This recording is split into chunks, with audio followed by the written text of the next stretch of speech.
The level we're playing here is called Contact. That's the first level of the game. So you land on the island in a nice tropical jungle. You get to fight the Koreans. You get the first few hints about what's going on the island, that there's something weird happening. It's not only the Koreans you fight against. You get to meet your squad mates, and you also get to lose some right from the start.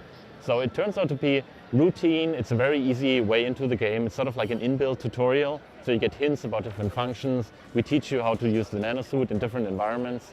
And then we basically give the player the freedom to go ahead and play with it. We decided that on the floor we're showing DirectX 9 actually, running on XP, because our fans are always worried, do I have to buy a completely new computer to play Crysis? And the message we want to give people is no. It looks gorgeous in DirectX 9, it runs on XP, you don't have to upgrade to play Crysis. Of course, what we're showing behind closed doors, over there, is DirectX 10, which is a completely new experience. It looks gorgeous, extra plus, super duper. So the highest quality setting is DirectX 10 only. What we focus on mainly is the interface, making that a lot more smoother. We worked on the nanosuit interface with the mouse. We added a couple of quick keys that you can access suit functions on a keyboard. We tweaked the difficulty settings, which range from easy to delta, because we're being Crytek. We have 4 difficulty modes, not 3. And the hardest one is called delta. And that's something our fans wanted. They wanted like a real hardcore mode where you have no crosshair. The enemies only speak North Korean, not English. So you have no clue what tactics they're shouting to each other. We made easy a lot easier, added a lot more safe spots like checkpoints. And that's the thing we're reacting with the feedback we get from focus tests, which we do a lot.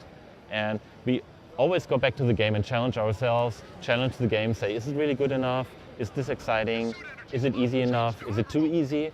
Because we want to give a very good overall experience to everybody. The orientation in the game, how we get players to go in the right direction is a very challenging thing to do. Obviously, with the philosophy we have of an open sandbox environment is actually sort of like counterproductive to that. What we try to do is that there's always a very obvious way you can go along, like a road, like a visual reference that leads you towards where we want the player to go. And in between these choke points, we have the open sandboxes, so you can go pretty much anywhere you like in between, and then we funnel the player towards the next spot where we want him to go. And we always try to keep that sort of logical, that it's not too obvious that we want players to go there.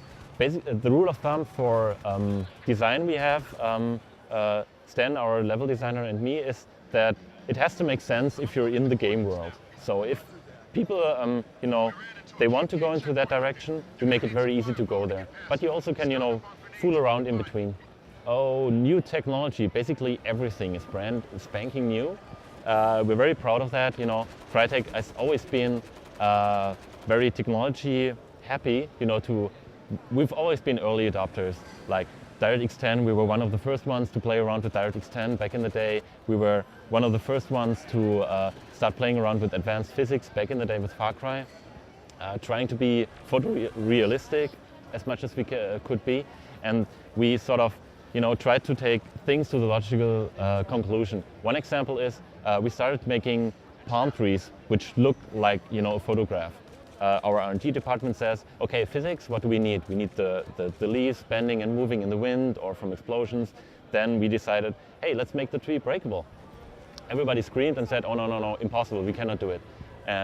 But fortunately, our R&D department rocks, and they managed to do that.